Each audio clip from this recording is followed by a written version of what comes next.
Igbophobia. Igbophobia. That is what is trending right now. Hashtag Igbophobia. This has been brought to life by a man who, according to history, was part of the people who killed Igbos. Now, people have tagged this hypocritical. They said this is a false representation or presentation of oneself. I'm talking about a man who ruled as a military dictator, military head of state. I always and often tag military head of states as dictators. You might have a different opinion to that. He also served, let us still use the word served, even though we should be tempted to use the right word, ruled as a democratic, in quote, let us use autocratic president. I do not see any military officer, general, same as Buhari, who will say they are democratic. Now, let us leave the whole story. Obasanjo has decided to release one of his talks.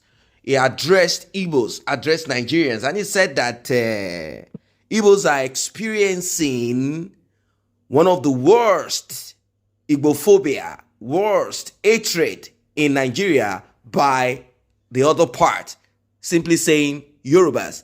Now, I know that people have said that Obasanjo is originally an Igbo man. They said, if this is not true, please show to us the picture of your parents in white and black or in whatever form. Show us the picture of your parents. That's it. You had pictures when you were young in school, secondary school. So definitely you should have a picture, according to what people are saying, of your real father. The picture that has been shown of a man that looks like Obasanjo is a man who is a title holder in the southeast of Nigeria. Now, let us focus on what Obasanjo said, because we are about to listen to what Obasanjo said about hatred towards Igbos at this time. And we are also going to listen to Omoyele Sowore bringing out some hard facts. Let us hear. And if you're just coming across this channel and you're not a member, why don't you join us? It is free. Tap on the subscription button and the red notification icon bell. If you're a returning subscriber or you've been here with us, everybody do something for this channel and for other people by simply liking this video, sharing this video. Do both or do one. Let us get right into it. On one location, soon after I appointed him, somebody came to me and said, wow, you have ruined the economy of Nigeria. I said, how? He said, an Igbo woman, Minister of Finance, an Igbo man, Governor of Central Bank. Then you have really completed the task of running the economy of Nigeria. Now, I don't know why he said that, except for what I can call Igbophobia.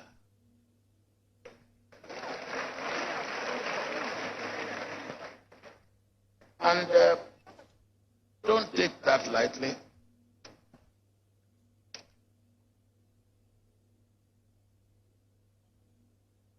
It remains, it persists.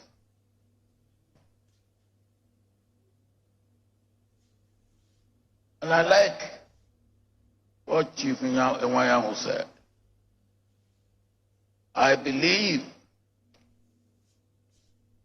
on the 13th of January, 1970, Biafra died and was buried, actually in the house of my friend here, Chief Simon Okeke in Amici.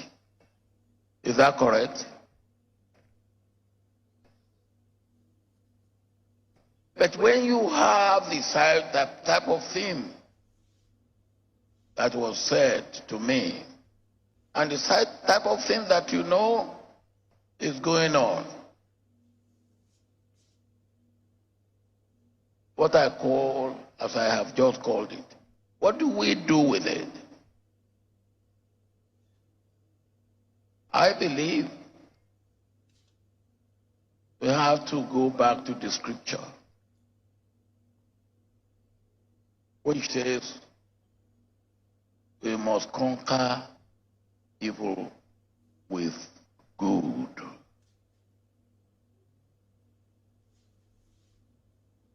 And whoever you are, wherever people are being afraid of you, you must make yourself friendly to those who are afraid of you and earn their friendship by being good to them. And that is what we have to do. I have personally experienced that. And nothing wins friendship like you being friendly. Obasanjo, a master of his own oratory, his own words. Now, Sowore has a response to these utterances. Of course, everyone has the right to their own thought expression. It is freedom of speech, as long as you are guided in what you are putting out there. He has his response from what history has laid down, from what has been written down all through the journey of Nigeria. History made us know that certain things happened at a certain time and certain people took a certain action because that they believe was applicable. That was the right thing to do. Well, we know the stand of Obasanjo in this past election. In fact, he called on INEC, he called on the president, he said this election should be stopped. He said this election should be cancelled. And this did not go down well with Buhari, who is not a friend of Obasanjo. But without further ado, let us listen to what Omoyele Sowore, AAC presidential candidate, has to say. Here, I was reading a headline. Obasanjo is saying that Igbophobia in Nigeria. They have never seen Nigeria. This is a guy who went to the east and shot people dead because they wanted Biafra. Obasanjo killed. He was one of the officers that obtained the surrender of Biafrans. They were asking for a nation. Obasanjo and others, Danjuma, Buhari, Babangida, they went to the east and killed people, Murtala, and killed people up to 3.5 million people. They did not even apologize for it. And some, maybe 60 years later, you are saying that you suddenly found out that people hate Igbos. When you, in Nigeria's uniform, went and killed children, women, men, boys, who are of Igbo extraction. But the way you describe it is a bit more grievous and what is grievous? What is more grievous than war? No, it might not be exactly the way you're pointing it. Yes. There are war scenarios, civil war scenarios that happened. There was a strife. No, in what I'm this saying is that country. this is part of history. When you isolate individuals like you know why I brought that, you know why I brought the Obasanjo thing out? Because I was reading that I was really livid that he suddenly found out that there's Igbophobia. When the Nigerian army carried out a pogrom, carried out massacre of Igbos, and because he wants to play on the intelligence and emotions of Igbos, you will be clapping for him. Oh, Obasanjo is now our human rights defender. Oh, see, he's fighting for Igbo. I have never seen anybody amongst Nigerians that probably killed more Igbos than Obasanjo. They kill people at the Civil War. You don't have evidence to that. What are you talking about? That you don't have evidence of soldiers killing people in Biafra? But when you name someone as Obasanjo was the third commando now. Yeah. He took over from Benjamin Adekunle. Go and read history. He wrote it even in his own books. But are you saying that they didn't kill people? They didn't kill Igbos during the Civil War? I'm not rewriting history, but I'm saying pointing one individual and mentioning his name. No, but it's not about mentioning. He has a title. He was a military man. He was in the military. They killed people. What do I need to tell you again? I'm just saying that Nigeria did not start falling apart. Nigeria did not start falling apart from today. A lot has happened to Nigeria. A lot has happened to Nigerians. And some few of those people who were part of it, either as business people who got some contracts from the government, consensus, and etc., and those who were military officers and who are still in quote autocratic, democratic presidents, all of them are still here. We have them today. These are decision makers. And talking about Igbophobia, I think you probably have something to say about this. Let us know in the comment section below. Do not forget to like and share this video. Don't forget to subscribe to this channel if you're new here. See you in the next